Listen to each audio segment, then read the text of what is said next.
there's something that's been going on recently that I really want to address. And if you've clicked on this video, if you've seen the thumbnail, if you've seen the title, then you probably already know what I'm talking about here. At least a little bit. Now, I do want to lead with a few disclaimers. First of all, my intention with this video is not to really make any personalizations towards any individuals, but just talk about the broader trend that's been going on with, and using this kind of discourse as an example that I think highlights it really well. Second, I don't know these people. I've never met any of them. They're all professional content creators. I'm just some person talking to a camera. And third, I think that it's also really important to share a little bit about myself so that you have an idea of where I'm coming from. So my name is Alicia, and I am a Jewish person, born in the United States, and I have been to Israel, Palestine multiple times. I have family members that are from there, either born there or have spent multiple decades there, or pretty close to multiple decades there. So while I don't necessarily want to say that I'm an expert on this topic, I do believe that I am appropriately equipped to at least have some part of in this conversation. I also want to say that I am not a Zionist. I just don't believe that ethno-religious nationalism is an effective form of government, and I think that wherever it occurs, it oftentimes is a precursor to war crimes, to human rights abuses, and I think that, wherever it occurs, there are valid conversations about whether or not it's an effective form of governance. With that said, I also recognize that there are millions of people in Israel and Palestine. Neither group, whether it's Israelis, whether it's Palestinians, whether it's some of the smaller minority groups there, are just going to magically disappear overnight. And so any solution is going to need to recognize that whether anyone likes it or not, these parties are on that land, and there needs to be some kind of amicable solution that recognizes that there are millions of people who do live there. So while I don't necessarily support the idea of Zionism and the state of Israel being like a Jewish state or an ethno-religious national state, I also don't think just the idea of magically snapping your fingers and disbanding Israel is effective policy or it's effective rhetorical goals either. There's a middle ground there that I think oftentimes gets lost. But I wanted to preface that because I'm not actually here to talk much about my own opinions, but I do want you to have an idea of where I'm coming from in this conversation. Now, before I start talking about Ethan Klein and H3, before I start talking about Hasan Piker, before I start talking about Idubbbz and Content Cop, I think that it's important for us to lay a foundation for this conversation. And we'll start by talking about a psychological principle called the commitment and consistency theory. And so this is by an author named Robert Cialdini, and it's from a book that he wrote. I believe it was published in '84. Feel free to fact check me below. The book is called Influence. Now, in this book, he talks a lot about persuasion, and one of the things that he talks about is this idea of the commitment and consistency theory, where if somebody states something in a public forum, whether it's in person, I personally extend this to social media nowadays because it's so public, whether it's your personal social media and you're posting something in the comments, or you're making a video like this, I would extend the public square to include that. So if somebody says something in a public forum, they are much more likely to go well beyond the realm of logic to remain consistent with their initial statement. Now, the reason for that is, going back to tribal times, when people were seen as inconsistent, they were seen as a threat. They were seen as volatile and were oftentimes then outcast, or could potentially be outcast from the tribe, which would lead to near certain death, or at least the subconscious belief of near certain death, being outcast from a tribe and being forced to make it on your own in prehistoric times. And so because of that, we as humans have this ingrained subconscious drive that when we say something in public, when we make a statement, when we put our foot down, when we communicate about something that we believe, oftentimes we will remain consistent with that statement well beyond the realm of logic, because we don't want to come off as inconsistent and then be outcast from our tribe, which nowadays is our social sphere. It's our friends, it's our community. If you're an influencer, it's your audience. I also want to place one strong critique at the beginning, and I'm also going to say this at the end of this video, but I do want to lead with one small critique about a lot of this discourse that has been going on, as we focus more in on the characters in this. One of the biggest problems with this kind of discourse, the back and forth, the personalization that we've been seeing happen in this specific instance with Ethan, with Hassan, with Ian from Idubbbz, is that throughout all of this discourse, the point gets lost. And what are these people actually debating? You can talk about the personalization between the individuals, but the thing that actually initiated this was their different perspectives and potentially disagreements on what's going on in Israel and Palestine, and the fact that there are millions of innocent people and a few less innocent people who are in a horrible situation without any solution or resolution. And so I really want to lead that much of this discourse actually functions as a distraction from that key point.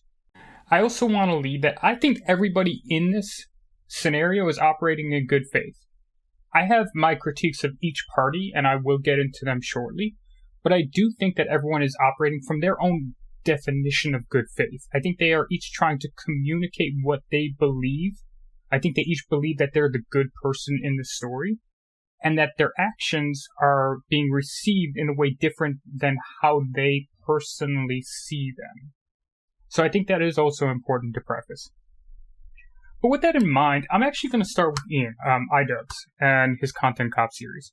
I think actually this is the least relevant of the three main characters with Ian, with Ethan, and with Hassan to the broader topic that we're discussing about. Because I think with Ian, it was somebody who kind of got looped in to a drama that he wasn't really directly involved in, and because he was continuously being thrown under the bus by some other parties, he ended up feeling like, hey, he reached out to Ethan, he tried to have a private conversation, he wasn't able to, and he said, you know what, there's some things going on here that bother me about the way that Ethan's been handling this, so let me just make a video to my audience, and hopefully Ethan can see the video and understand it. Is that the best approach? You can have your opinion on it. I understand how somebody gets to that point, though. If you're trying to communicate with somebody and they're not communicating with you, but you also have an audience, at a certain point, you will use the tools that you have available. So I think in terms of Ian, of Idubbbz, in terms of how he's navigated this, I think it's actually the less interesting, and this isn't about Ian personally, I don't know him, but I think like his role in this is actually the less intriguing or interesting, because it's kind of seems like a pretty natural evolution for him to get to that point. And it's not like he was involved in the initial back and forth. So what was that initial back and forth? Well, for those who don't know, Ethan Klein and Hasan Piker used to have a podcast together called Leftovers. Ethan Klein is a Jewish man. He's married to an Israeli woman, Hila Klein. Hasan Piker is Turkish-American. He's a pretty famous left-leaning internet personality. And they used to have a podcast together. And then after October 7th, after the attack in Israel, and with a lot of the follow-up bombardment in Gaza, the Leftovers podcast kind of went, for lack of a better term, wrong. So Ethan, his wife is Israeli, he's Jewish, was very strongly on the side of Israel and was very strongly trying to defend Israel's actions and to justify Israel's actions. Hassan, at the same time, was very strongly trying to advocate for innocent Palestinians. There was a lot of friction when they were trying to have those conversations, and their podcast together fell apart. One thing that's really important to establish here is my own critiques of these two individuals. As I said, Ian, I have like a lot less to say about, because I think how he got there makes sense to me in terms of his name getting dragged into it, and eventually him feeling like if he couldn't talk to Ethan, he was going to make a video about it. Is that the best choice? I don't know, but I can understand how somebody gets there. Some of the critiques that we can have, and I'll have a critique for Ethan, but I also want to start with the critique for Hassan.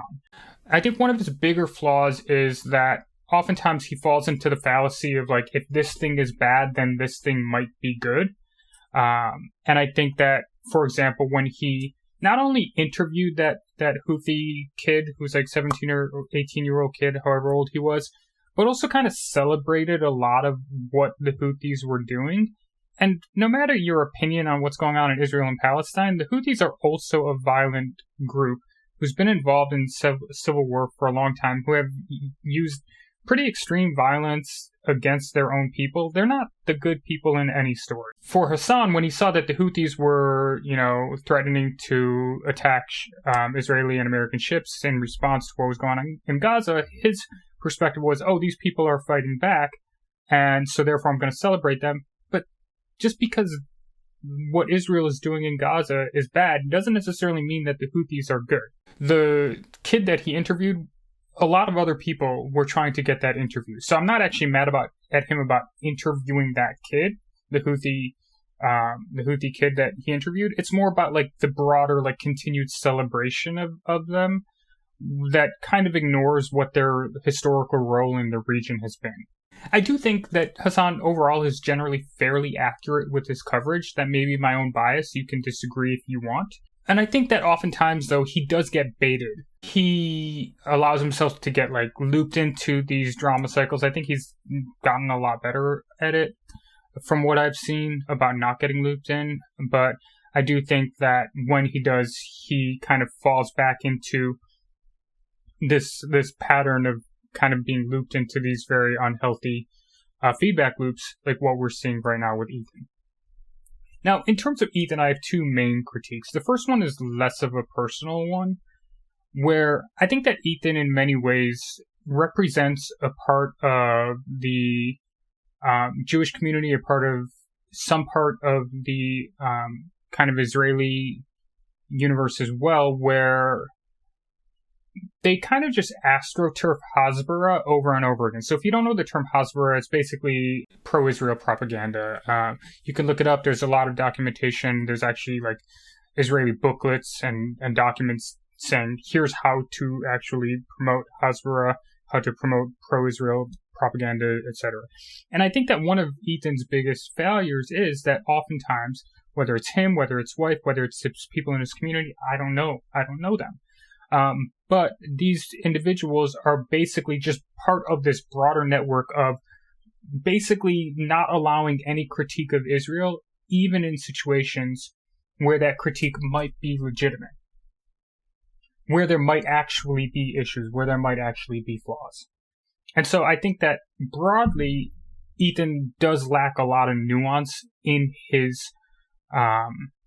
conversations around this topic. And I want to say, in contrast to Hassan, who does have his flaws, I think Ethan is much less connected to the actual facts of what's been going on.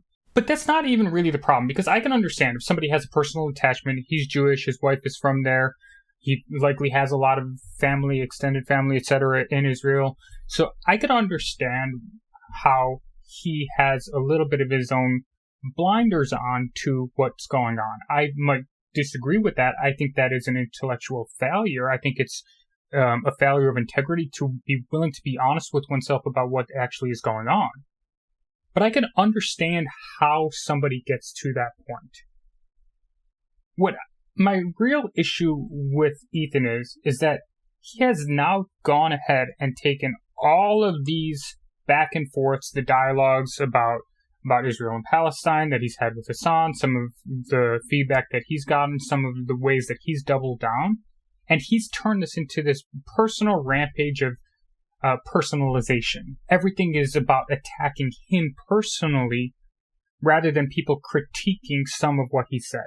Now, there have been issues personally. People have called CPS on him. He has been probably gotten every single type of terrible message slur, etc., that you could get on the internet. So I understand why he's responding personally.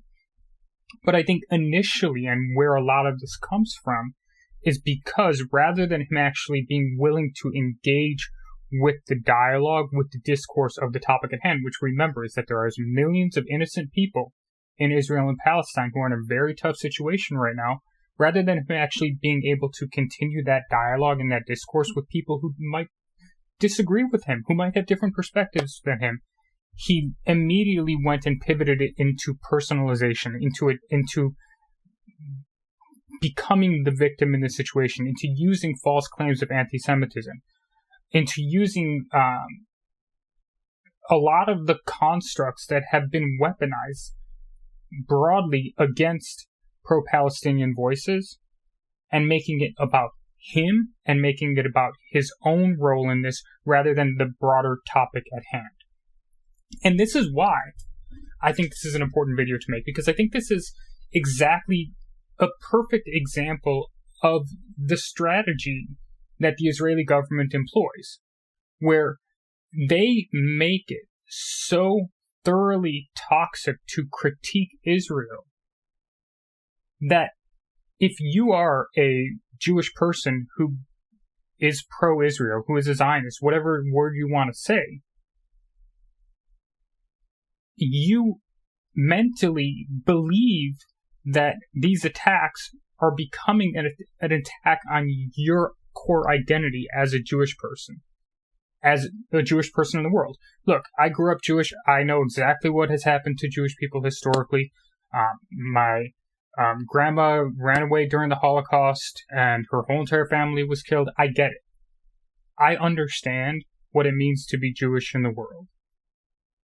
At the same time, I am not going to use false claims of anti-Semitism to deflect from the fact that a country is using my cultural identity to enact immense harm, immense human rights violations on a population of majority innocent people that has terrible leadership. And so I think that one of the things that is challenging here and why this is so important to talk about is because of the fact that Ethan is such a perfect microcosm, such a perfect example of how this intersection of Zionism, Jewish identity, and weaponized claims of anti-Semitism actually completely warps and destroys the legitimacy and the credibility of good faith participants in this dialogue.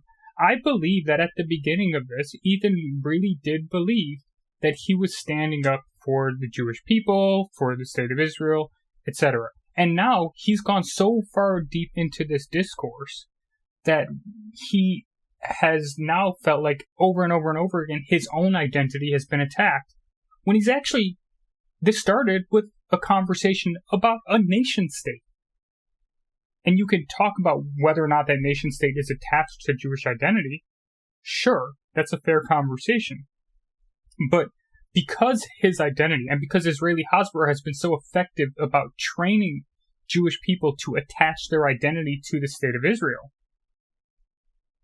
he now has gone into this personalization cycle where over and over and over again he has to keep doubling down on defending himself as a victim in this situation. Now, again, there are no perfect parties here. As I said, I believe that Hassan is somebody who can oftentimes get caught in this rage bait cycle as well. He's somebody who occasionally will kind of swing the pendulum a little bit too far. It's like, oh, this is bad, then this must be good. Well, actually, no, they kind of, sometimes they're both bad. And that's okay. It's okay to say that a lot of people, a lot of the different groups involved suck. It's okay to say that Hamas sucks. It's okay to say that the Israeli government sucks. It's okay to say that the Houthis suck. It's okay to say that the Iranian influence in the region sucks. It's okay to say that a lot of parties involved suck. What's not okay is to have this discourse become such a long cycle of personalized attacks that you're not only completely not ever talking about Israel and Palestine again, you're talking about what Ethan said and what Hassan said and turning this into some internet debate lord culture. And then you have relatively uninvolved third parties like Ian, like Idubbbz, who's now sitting here being like, hey, Ethan, like, why are you dragging my name through the mud? Can we talk about this? Oh, you're not going to talk about it. I guess I'm going to have to use my platform to talk to you. And I think that's, at its core, really why I wanted to make this video. Because this whole entire, like, web of personalized discourse, of critiques, of attacks, doesn't actually help anyone. But if the whole entire point of this, whatever your perspective on the situation is, if you're Ethan in this situation and you believe that Israel has the right to defend itself and that the Israeli people are at risk and that you need to be an advocate for them, if that's your point, then make that case. Don't spend hours and hours and hours freaking out on your podcast from your home in Los Angeles when you've made millions of dollars being a content creator about how you're the victim here. At the same time, whether it's Hassan, again, Ian, like, he never really talked about the Israel-Palestine part of it. He just talked about his name getting dragged through the mud. So I don't really have much to say to Ian here. I get it. You know, with Hassan, like, if the whole entire point is to actually have this conversation, then you can't take the bait. You just cannot engage in the personalization and the attacks. You just got to sit back, and if somebody else wants to yell about it, you got to let them and then loop it back to the actual points that we're talking about here. And I think that this is the part that's really frustrating for me because, you know, I've watched a couple of these videos. I've been following this adjacently. And you read the comments and it's either like astroturfing people who are saying Hassan's the worst person ever, or it's people being like, oh, Ethan's so terrible. Of course he deserved to have CPS called on him, etc., etc., etc.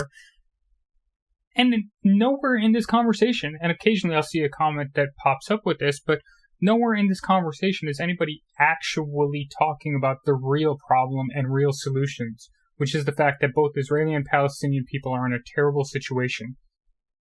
And they just want a safe home.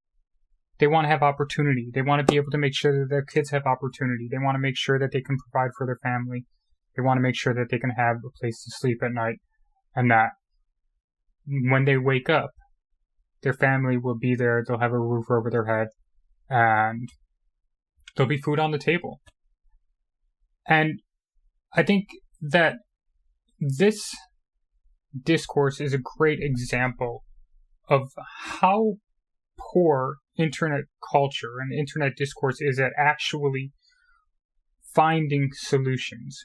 Because it's not just this one. I'm sure you've seen over and over again, especially in the political sphere, you know, a topic comes up and suddenly it's this content creator said this and this content creator said this, and then the fans of both going back and forth about what their favorite content creator said rather than actually talking about how to have an effective solution for whatever the problem is. Because I think whether or not whichever content creator it is, whether it's this topic or a different one, I think most of the time, the one area of agreement that they have is that the problem exists.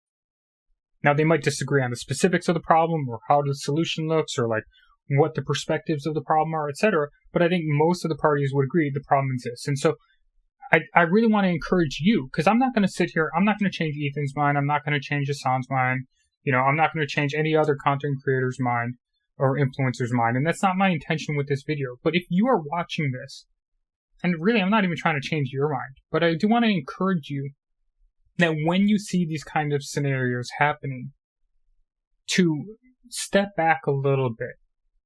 And if you are going to engage, if you are going to comment, if you are going to be involved, if you're going to watch the live streams, if you're going to be part of the discourse, be a helper.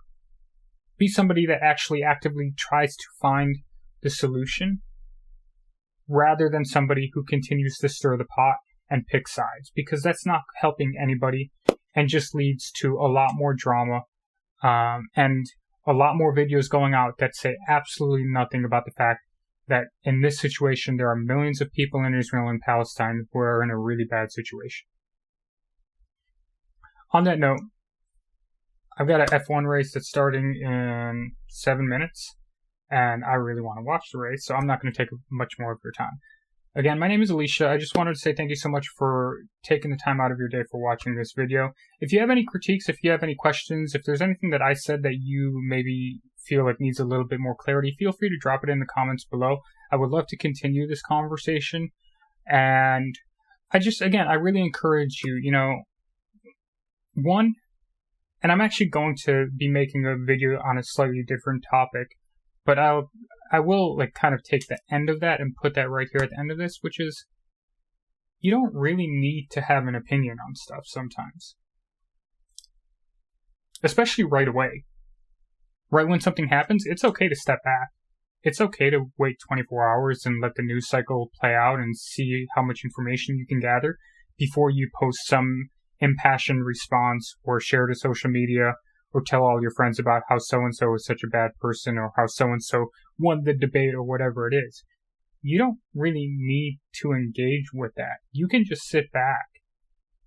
And in fact, I think we would have a much healthier society if everybody took a breath before actually choosing to join in discourse, if people made sure that they understood things beforehand. Because I think what's happening nowadays is not only do we have this cult of personality around a lot of these influencers where people feel like they need to pick sides, a lot of people actually just fully rely on these influencers for understanding things.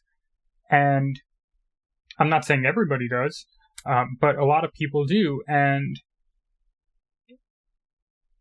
if you're only getting the perspective from one individual or from one perspective, then you're not really going to fully understand it. And so I really encourage you to just slow down a little bit, accept that it's okay that you might not know something in a situation, and be curious. Try to find the information before you fall into the trap of the commitment and consistency theory and say something publicly that then maybe later you'll feel like, oh, I can't backtrack on that because I said it publicly.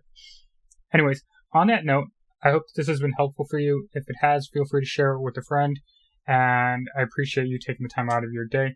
Hopefully, not only can all the individuals that I mentioned in this find an amicable resolution, because I actually think, for all of their flaws, I think they're all well-intentioned individuals who just are seeing things a little bit differently right now from each other. But more importantly, I hope that all of us can work together towards finding this solutions, not only for Israel and Palestine, but situations where people are really, really in a tough way and can use not only help, but also a little bit more of mature nuance when we talk about how to help. I hope you have a wonderful rest of your day. I'll talk to you later.